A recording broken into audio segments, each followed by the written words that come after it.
మనం ఇప్పటిదాకా చూసుకున్నది ఒక ఎత్తు అయితే ఇప్పటి నుండి ఇంకొక ఎత్తు అన్నమాట. ఏ డౌటు లేకుండా మనమందరం ఈ వంతెనని దాటాలి. అయితే మనం చెప్పుకున్నట్లు సిరాత్ వంతెన కత్తి కన్నా పొదునుగా వెంట్రుక కన్నా సన్నగా ఉంటుంది. మనమందరం 7 దశల వారీగా 7 ప్రశ్నలను దాటే వరకు ఈ వంతెనను దాటలేము. 7 ప్రశ్నలు 7 వివిధ చోట్ల ఉంటాయి.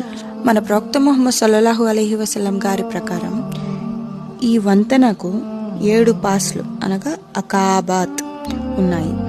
ప్రతి పాస్లో స్టేషన్లు ఉంటాయి. ఒక్కొక్కటి 70 ఫర్సక్తో సమానం.